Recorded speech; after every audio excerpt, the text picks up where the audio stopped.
Welcome back. For the past 3 days, we've watched the escalating conflict between Israel and Iran unfold, a dangerous dance of retaliation. But on day 4, something fundamentally shifted. The lines once blurred became horrifyingly clear, marked by a new level of brutality and recklessness. A new era of conflict could be used as a term to describe day 4. Day 4 wasn't just about military targets anymore.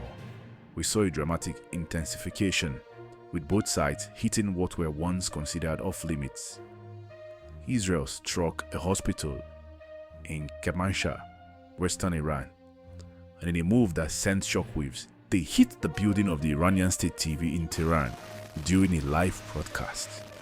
Casualties included journalists. Israel Defense Minister Israel Katz had previously warned about the mouthpiece of Iranian propaganda. He didn't just warn, he delivered. Iran's response was swift and equally devastating. A new wave of drones and missiles slammed into Haifa and the Tel Aviv area.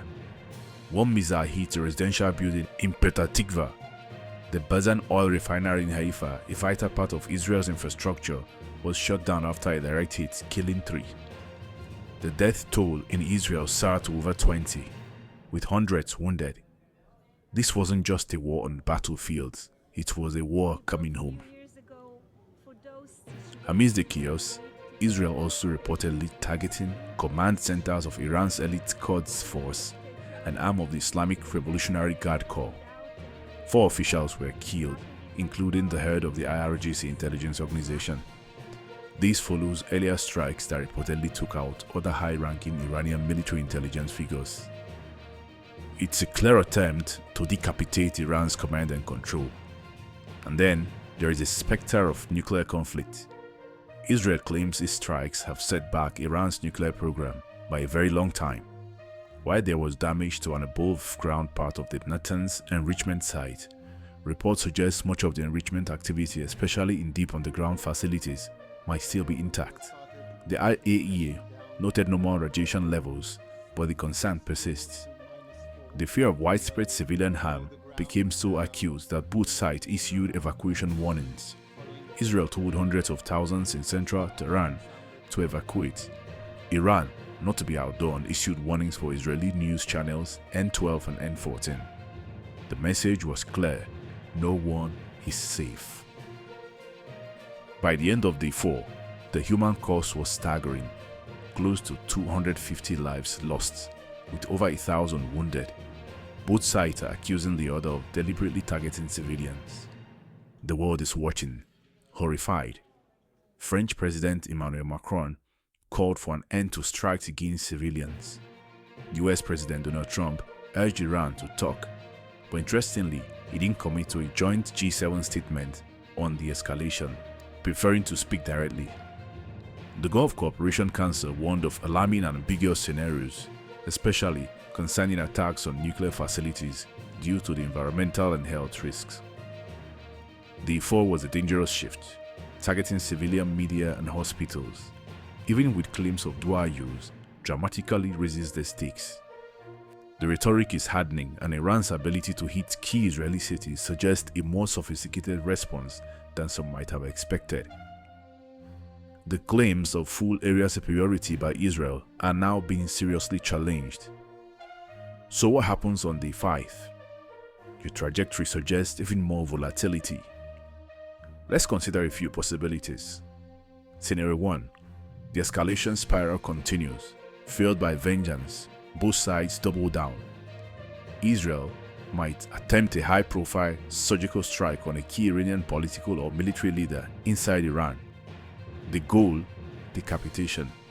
They might even go after deep underground nuclear facilities. Iran, in turn, could unleash its full arsenal of ballistic missiles, overwhelming Israeli air defenses. They might target critical economic infrastructure, a major port, power plant, or key military bases. And here is a chilling thought. What if they activate sleeper cells or proxies in Europe, launching attacks on Israeli or Jewish interests abroad, taking the war global? Something to think about. Scenario 2. The cyber blackout. This moves beyond bombs and missiles. What if both nations prioritize a full-scale cyber warfare assault? Iran, with its known capabilities, could try to shut down Israel's financial systems, communication networks, or even emergency services, creating internal chaos. Israel would retaliate, aiming to cripple Iranian government systems, propaganda channels, and critical infrastructure like oil and gas distribution. The unique and terrifying aspect? Widespread blackouts and system failures that affect millions of everyday lives. The war would come directly into your living room. Scenario number 3. The proxy surge. Instead of direct major strikes, one or both sides fully unleash their proxies. Iran activates Hezbollah in Lebanon, intensifying rocket barrages and perhaps even a ground incursion. Houthi rebels in Yemen could target shipping in the Red Sea, potentially hitting Israeli-linked vessels. Iranian-backed militias in Iraq and Syria could attack US forces or Israeli targets. The goal? Stretch Israel's defenses thin, create multiple fronts. Israel would respond with overwhelming force, potentially launching a large-scale ground operation into southern Lebanon, risking a direct confrontation with other regional actors. This is the path to true regional contagion. Very risky. And finally, the most hopeful, yet perhaps least likely, is scenario number 4, the unexpected diplomatic intervention. The mounting casualties, the economic impacts, and the sheer regional instability finally trigger a genuine, coordinated international response. China, Russia, European powers, and even the US issue a joint ultimatum for a ceasefire, backed by credible threats of severe consequences. Secret negotiations, perhaps facilitated by an unlikely third party like Oman or Qatar, yield a fragile agreement for a temporary halt. This could involve prisoner exchanges or humanitarian aid. It's a glimmer of hope, but it would be a fragile truce, not a lasting peace. The defining characteristics of Day 5 would be escalation by desperation and perceived necessity. Both Israel and Iran have crossed significant thresholds, committed to inflicting maximum pain. The question isn't if they will strike again, but where and how. We could see more high-value military targets, command centers, or even a shift towards asymmetrical warfare from Iran, perhaps disrupting shipping in the Strait of Hormuz, sending shockwaves through global energy markets. The critical factor remains the United States' posture.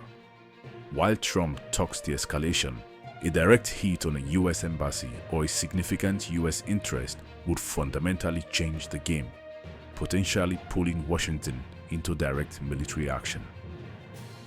Ultimately, Day 5 will be a test of resolve and red lines.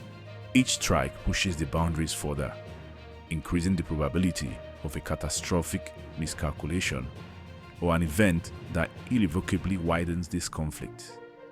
The world watches, holding its breath to see if the mutual desire for vengeance outweighs the existential risk of a full-scale regional war. Are we on to World War III? What do you think will happen on Day 5? Let us know your thoughts in the comment section below. And by the way, if you ain't subscribed to this channel, you may not know when the Day 5 analysis drops. Stay glued.